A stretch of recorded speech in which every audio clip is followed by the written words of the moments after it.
Hi guys, yasas que to another episode of Dimitra's Dishes. Today we're making such a simple and quick and easy dish. It's going to be orzo with pretty much whatever I have on hand. In Greek it's called kritaroto, which translates to orzoto, which I didn't even know was a thing. It's kind of like the take of orzo if it was a risotto, and it's baked like really nice and slowly with a stock, but I'm of course going to show you the easy version to do it. You don't have to do this nice and slow. You can do it all at once like we're going to do it. It's going to be ready in about 30 minutes. So delicious. You can serve this as a main course if you want, or you can serve it as a side dish with any grilled meat or roasted chicken or anything like that. It goes good with everything. And if there's something in here that you don't like, simply leave it out or replace it with something that you do like. Let's get started. So you're going to want to prepare everything ahead of time because the recipe moves so quickly, as you're going to see. I have a red onion that I'm just going to finely chop. If it's a bigger onion, just use half of it. If it's a small onion like I have right here, just finely chop it and set it aside. Next, I have 2 roasted red peppers. These are straight out of the jar. I'm also going to chop those up, dice them, however you want to do it. Set those aside. I have a little handful of Kalamata olives that are already pitted. I'm just going to cut them in half and put those on the side. And then you're going to need about a half a cup of frozen peas. I always have frozen peas on hand.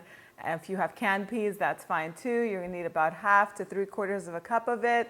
Put that in a bowl so it can thaw while you're going to start cooking the onions, which is the next step. So in a skillet, you're going to add the onions with about 1/4 of a cup of olive oil and a little pinch of salt, and cook those over medium heat until they start to soften. You don't have to get any color on them, because next you're going to add 2 cups of orzo pasta. My favorite brand of orzo pasta is this Greek brand that I love. It's sold in Greek or Middle Eastern specialty food stores. It's really, really nice, but you can use any orzo that you have on hand. Go ahead and add the orzo to the pot at this time and toast it a little bit over medium heat just for a couple of minutes or so. Then I've already grated 3 garlic cloves. I'm going to also add those to the pan until they're nice and fragrant. It just takes a couple of seconds for that to happen. Off to the side, I have 4 cups of chicken stock that's warming up. You want to make sure that it's nice and hot, and I forgot to record that part, but you'll see it going in a moment. Before you add the chicken stock, go ahead and add the olives and the roasted red peppers and the peas, and just toss them around with the orzo a little bit. Then add lemon juice. I've juiced 2 lemons, so you're going to need about 1/4 of a cup. If you like it less lemony, be my guest and add less lemon juice. And then the 4 cups of really hot chicken stock are going to go in with a little bit of salt and crushed red pepper flakes. If you don't like crushed red pepper flakes, go ahead and add black pepper. It's up to you. I added 1.5 teaspoons of salt, just so that way it's not too salty. The Kalamata olives are pretty salty, and the feta that's going to go in is also really salty. Give everything a nice mix, and once the mixture comes to a boil, reduce it to a low so it can simmer. Put the lid on the pot and let it simmer for about 12 minutes on low heat. I also did add a few sun-dried tomatoes. You can chop them up. I just put them in straight out of the jar. I like to buy the ones that are stored in olive oil. I feel like they're more tender and more flavorful.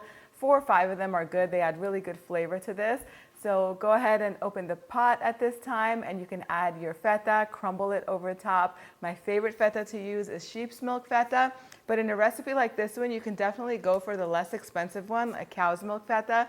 It's a little bit harder and holds its shape, and it's perfect for this because you're adding it to a hot soupy sort of mixture, so it's going to soften up anyway. I also added a teaspoon of capers, which it's up to you if you want to add them, or you can leave them out completely. Give it a nice mix, and then cover the pot again and let it simmer for another about 3 to 5 minutes, just so that way all of the flavors can come together, and that is it. It's going to still have lots of liquid in there, and as it sits, it's going to absorb it, so do not go with less liquid than the 4 cups.